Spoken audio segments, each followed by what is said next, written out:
एक मुलाकात ऐसी शख्सियतों के साथ जिन्होंने दिया है अपने जीवन को एक नया मुकाम। रूबरू कराएंगे ऐसी कुछ हस्तियों के साथ एक खास शख्सियत के साथ मुलाकात जयदेव पटेल के साथ नंबर 1 इंडिया न्यूज पर। नमस्कार व्यूअर्स, मैं जयदेव पटेल और आप देख रहे हैं नंबर 1 इंडिया न्यूज। आपका एक बार फिर स्वागत है एक खास शख्सियत के साथ मुलाकात प्रोग्राम में। आज हम बात करेंगे पाकिस्तान से आई सीमा हैदर को लेकर के, जिस पर तरह तरह के आरोप लगाए जा रहे हैं। पबजी का प्यार भी कहा जा रहा है, तो कहीं न कहीं देश की आंतरिक सुरक्षा में सेंध कर घुसने वाली जासूस भी कहा जा रहा है, जिसको लेकर अब पूरे मामले की जांच अब उत्तर प्रदेश एटीएस कर रही है। तो इसमें जांच किस पहलू पर होनी चाहिए और क्या कुछ अहम फैक्टर इसमें निकलकर सामने आए हैं और क्या कुछ होने चाहिए, इन्हीं तमाम मुद्दों और बात करने के लिए हमारे साथ खास मेहमान है रिटायर्ड मेजर जनरल ए के सिवाच। मैं जनरल ए के सिवाच, आपका बहुत स्वागत है आज हमारे प्रोग्राम में। जी, मैं जनरल ए के सिवाच, आपसे मेरा पहला सवाल है कि सीमा हैदर पाकिस्तान से दुबई गई, दुबई से नेपाल आई और नेपाल से भारत आई, तो ऐसे में क्या आप मानते हैं कि ये कहीं न कहीं आईएसआई एजेंट है या फिर ये पबजी वाला प्यार जो कहा जा रहा है उसकी तरफ जो कहानी जो बनाई जा रही है, या वही कहानी है? हाँ बिल्कुल, देखो सच्चाई ये है, इसमें कोई शक नहीं, ये एक आईएसआई की एजेंट है। और जिस प्रकार से सारी सिचुएशन है और जो अभी बात आई है सामने, उसमें कोई शक नहीं कि एक सोशल नेटवर्क के जरिए इसने सचिन मीना से दोस्ती की और उसके बाद ये जिस प्रकार से पाकिस्तान में अपनी कोई प्रॉपर्टी बेच के आई है, फिफ्थ क्लास पास है, और उसके बाद ये आती है दुबई, दुबई से फिर ये आती है नेपाल, और नेपाल से फिर वो इलीगल मीन के थ्रू एंटर कर जाती है इंडिया, क्योंकि इंडिया और नेपाल का बॉर्डर पोरस है, वहाँ एक्सेस भी लगेगी। तो इसको अगर आप देखें, एक फिफ्थ क्लास का जो औरत है वो कभी नहीं कर सकती, इसका मतलब कोई नेटवर्क है इसके पीछे। दूसरी बात यह है, इसके पास 2 पासपोर्ट है और दोनों आइडेंटिकल हैं, एक नंबर छोड़ के है। दूसरा, इसके पास 4 मोबाइल थे, जो मोबाइल का पाकिस्तान का उसने तोड़ दिया, उसका सिम को भी तोड़ दिया। इसके बाद दूसरे अपनी चैट को भी डिलीट कर रखा है। और अगली सबसे इम्पोर्टेंट चीज है, जो जिस प्रकार से वो भारत के अंदर घुस के आई है, वो ऐसा लगता है कि ये वेल ट्रेन है, बहुत ज्यादा स्मार्ट है, फिफ्थ क्लास बता रहे हैं, ये इंग्लिश भी बोलती है और कई वर्ड समझती है, और ये एक प्रकार से ट्रेन आईएसआई एजेंट है, क्योंकि इसको हिंदी पढ़ा सिखा के भेजा गया है। अगर आप इसकी बातचीत करने का नजरिया देखें तो कहीं से नहीं लगती ये सिंध की है, ये आपको लगेगा कि ये भारत के नॉर्दर्न पार्ट ऑफ कंट्री की है। और दूसरा, इसको रिलीजन के बारे में भी बहुत सिखाया गया है कि हिंदुइज्म में कैसे आपने बिजली लगानी है या कुर्सी को पानी देना है।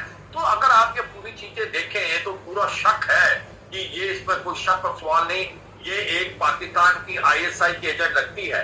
और यही नहीं, पाकिस्तान इन चीजों के लिए माहिर है, तो इसीलिए इसने इसका इस्तेमाल किया है। आगे मैं आप जो क्वेश्चन पूछेंगे फिर करता हूँ। जी, मैं जनरल ए के साथ सबसे बड़ा सवाल ये है कि नेपाल से भारत आना एक कॉमन मैन के लिए तो कहीं न कहीं एक बड़ा टास्क है, लेकिन ये एकदम इजी को इस तरीके से एंटर कर जाना, क्या आपको लगता है कहीं के भारत के पॉलिटिकल कनेक्शन या फिर पाकिस्तान का कोई वहां पे उनका कोई एक एजेंट हो जिसके तहत ये सारी चीजें इजी गोइंग हो गई? हाँ बिल्कुल, देखो सच्चाई ये है कि मुझे लगता है अभी भी भारत की जो एडमिनिस्ट्रेशन है, इंटेलिजेंस इस चीज पे नहीं जागी है।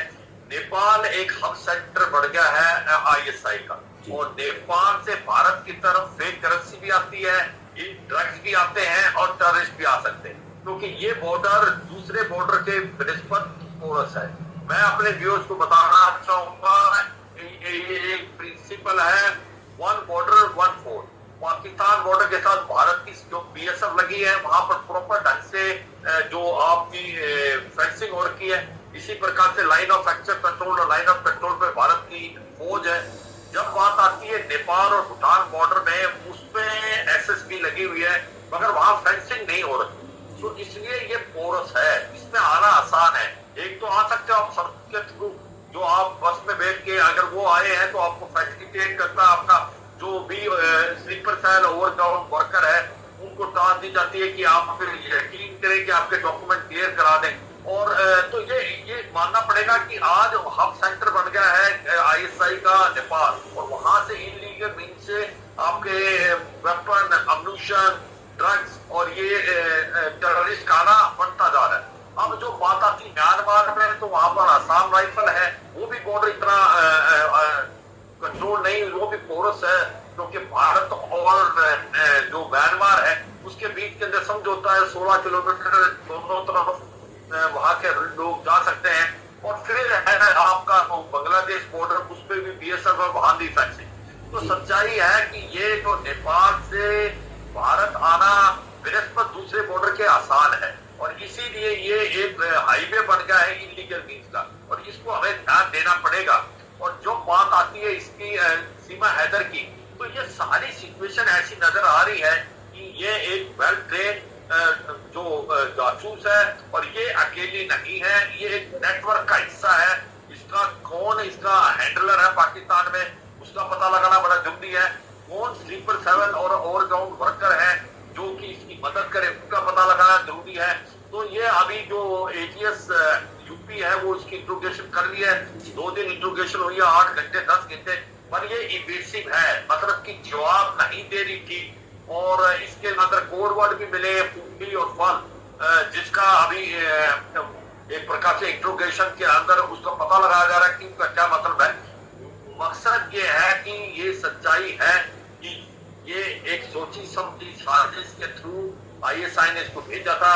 अगर आप देखें कि क्यों नोएडा, क्योंकि यहाँ जवाहर जो एयरपोर्ट आने वाला अगले टाइम में, इंडियन का एयरफोर्स स्टेशन है, अगले साल इलेक्शन होने यूपी में और भारत में, तो ये सारी चीज आपको जब देखोगे तो आपको लगेगा कि वाकई जो सीमा हैदर है एक वेल ट्रेन है, इसीलिए इसको तोड़ना इतना आसान नहीं होगा। इसलिए मैं बताऊंगा इसके ऊपर क्या कार्रवाई होनी चाहिए जब हम आगे बातचीत करते हैं। जी जी, मैं जान लेके सीमा इससे जुड़ा मेरा एक और सवाल है कि अगर सीमा हैदर, अगर मान लो हम मानते हैं आईएसआई एजेंट है, पूरे प्लान के तहत यहाँ पे आई है, तो क्या आपको नहीं लगता है कहीं कि सचिन मीणा जो है वो भी इस प्लान का हिस्सा है, और उसको कहीं ना कहीं पैसे से या फिर और किस तरीके से उसको कहीं ना कहीं मोटिवेशन किया गया है इन चीजों में सपोर्ट करने को लेकर के? ये भी तो एक सवाल खड़ा होता है। हाँ बिल्कुल बिल्कुल होता है। देखो सच्चाई ये है, वो एक इनोसेंट हो सकता है कि पहले वो विक्टिम बन गया हो और वो कहीं ना कहीं इसके झांसे में आ गया हो सोशल मीडिया में, मगर उसके बाद उसकी कोलैबोरेशन है। और सच्चाई है जो इस प्रकार से पैसे दे के वो चुप क्यों था। सबसे इम्पोर्टेंट चीज ये है कि 15 दिन पहले ये इलीगल मीन से ये लेडी सीमा हैदर अपने बच्चों के साथ आती है, मगर ना सचिन ना उसकी फैमिली ने पुलिस को इन्फॉर्म किया। ये तो हमारी खुशकिस्मती है जब उसको बुलंदशहर ले आया गया, वहां पर जो वकील थे जब उसको पता चला ये पाकिस्तान से इलीगल से मीन चाहिए, तो उसने पुलिस को इन्फॉर्म किया। तो ये सच्चाई है, जो आपका एक शक है वो बिल्कुल दुरुस्त है। उसकी इन्वेस्टिगेशन होनी चाहिए कि भाई ये कैसे यहाँ पर इतने दिन से थी, सचिन का क्या रोल है, क्या सचिन को मालूम है आईएसआई एजेंट थी, वो कैसे इन्वॉल्व हुआ। तो ये मुझे लगता है कि जो इन्वेस्टिगेशन चल रही है उसका हिस्सा है, और उसके अंदर दूध का दूध पानी का पानी होगा। ये बड़ी इंपॉर्टेंट चीज है। अभी आप देखें पाकिस्तान में इसको लेके दंगे फसाद हो रहे, वो उसकी वजह यह है, उनको पता है कि अब ये सीमा हैदर पकड़ी गई है, इसकी इंट्रोगेशन होगी तो ये दूध का दूध पानी का पानी हो जाएगा। इसीलिए वो प्रेशर डाल रहे हैं, वो भारत के जो हिंदू टेम्पलों को डिस्ट्रॉय करने की कोशिश कर रहे हैं कि ये काउंटर प्रेशर डाल रहा है, जिससे हम जल्दी से जल्दी सीमा हैदर को रिपोर्ट कर दें पाकिस्तान। तो ये क्यों नहीं चाहते कि इसकी इंट्रोगेशन हो और ये जो है सारी बात एक प्रकार से बता दे भारत की इंटेलिजेंस को। तो ये एक सोची समझी साजिश आईएसआई की जो ये करा रही है। और दूसरा उनको फायदा ये होगा कि जो वहां पर कॉमनल हार्मनी को डिस्टर्ब करके जो हिंदू टेम्पल है उनको पहले बर्बाद करना था, जो अब उनको पालना मिल गया। तो मतलब ये है कि ये सारी की सारी गेम प्लान है पाकिस्तान की आईएसआई की, और ये हमें समझना चाहिए। और इसके लिए मैं ये समझता हूँ कि जो एटीएस है वो तो कर ही रही है, इसमें एनआईए इन्वॉल्व होनी चाहिए, क्योंकि वो एक ऐसी एजेंसी है जो कि बहुत ही ज्यादा रिफाइंड हो गई है, उसके नीचे सभी ऑपरेट करते हैं। और दूसरा इसका पोलोग्राफिक और नेक्रो टेस्ट होना चाहिए, जिससे पता लगे कि भाई इसके अंदर क्या बातें ये छुपा रही है और क्या क्या इसने किया है, कहाँ थी, कैसे आई, ये सारी बातें खुल के आएंगी। तीसरा आपको पूरा नेटवर्क का पता लगाना है कि कितने स्लीपर सेल और कितने जो ओजी जिन्होंने इसकी हेल्प की, तो ताकि आपका ये नेपाल में क्या इनका जो नेट है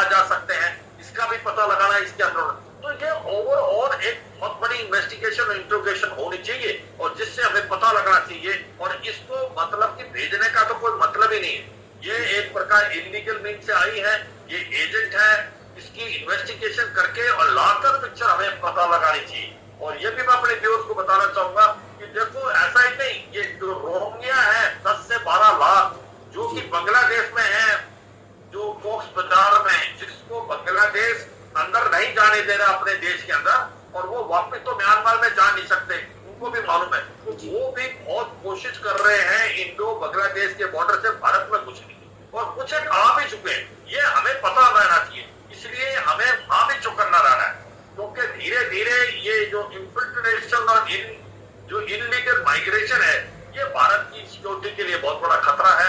ये खुशकिस्मती है कि एनआईए काफी एक्सपर्ट हो गई है जो इंट्रोगेशन करने के लिए, इन्वेस्टिगेशन करने के लिए, और ये लास्ट 9-10 साल में कोई ऐसा बड़ा हादसा नहीं है।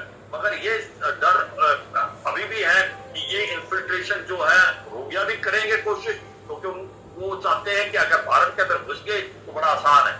और जिस प्रकार से आईएसआई का ये रूल आया है, ये वो इतना करता है कि हमें ध्यान देना है और इसकी प्रोफेशनल इन्वेस्टिगेशन होनी चाहिए, एटीएस के साथ एनआईए भी मिलनी चाहिए। जी जी, मैं यहाँ लेके इससे जुड़ा मेरा आपसे अगला सवाल भी है कि सीमा हैदर वाले मामले को लेकर के यूपी एटीएस को जांच कर रही है, लेकिन ये जांच आगे किस दिशा में बढ़नी चाहिए और कौन कौन सी नई एजेंसियों को इसके अंदर एड ऑन करना चाहिए, जिससे कि स्ट्रिक्टनेस से इसके ऊपर कार्रवाई की जा सके और एक कहीं न कहीं एक आने वाले ऐसे दूसरे जो लोग होंगे उनके लिए एक सबक बन सके। हाँ बिल्कुल, आपने ठीक बोला, क्योंकि यूपी एटीएस है वो एक प्रकार से उसका कोई शक नहीं, प्रोफेशनल ऑर्गेनाइजेशन है, मगर उसका दायरा ज्यादातर यूपी में, मगर इसका जो जब आईएसआई इन्वॉल्व हो जाती है तो इसका दायरा बढ़ जाता है, इसलिए एनआईए आईबी, जब एनआईए इन्वॉल्व होगी तो आईबी ऑटोमेटिकली हो जाएगी। तो एनआईए को ये हैंडल करना चाहिए, क्योंकि ये बहुत ही इंपॉर्टेंट केस है, ये स्ट्रेटेजिकली इंपॉर्टेंट केस है, क्योंकि इसका पता लगाना कि कौन कौन इसके अंदर इन्वॉल्व है, कौन कौन से स्लीपर सेल है, ओजीडब्ल्यू थोड़ा नेटवर्क क्या है, नेपाल में क्या है आपका, हो सकता है कि आप दुबई में क्या नेटवर्क है, कराची के अंदर क्या काम है, ये सारा का सारा ताना बाना एक पता लगना चाहिए। और इसलिए एक प्रोफेशनल एड एजेंसी जो कि सेंट्रल गवर्नमेंट की एनआईए, उसको लेना चाहिए और उसके तहत सब जो एजेंसी उनको काम करना चाहिए। और तीसरा, आज के तारीख में हमारे पास बहुत ही ज्यादा और मीन है, जैसे पॉलीग्राफी टेस्ट, नेटवर्क टेस्ट, उनका भी इस्तेमाल करना चाहिए, जिस प्रकार से उससे ज्यादा खबर हासिल हो। और जो ये इंफॉर्मेशन देगी उस पर जल्दी से जल्दी एक्ट करना है, क्योंकि कई बार आपको एक बहुत ही अच्छी इंफॉर्मेशन मिलती है, अगर आप लेट होते हो तो फिर वो इंफॉर्मेशन खत्म हो जाती है, क्योंकि वहां से वो जो एक प्रकार से आपका टारगेट है वो मूव कर जाता है। तो ये भी ध्यान रखना है। तो ओवरऑल प्रोफेशनल ढंग से एनआईए को इसको अभी टेक ओवर करना चाहिए। मैं जरा लेके सर आपसे मेरा एक क्लोजिंग क्वेश्चन है कि क्या आपको लगता है कि सीमा हैदर का सीमा पार से इस तरीके से भारत के अंदर एंटर करना ये कहीं न कहीं सुरक्षा एजेंसियों की एक नाकामी है या फिर लापरवाही है या फिर एक बहुत बड़ी चूक है? आप कैसे देखते हैं इसको?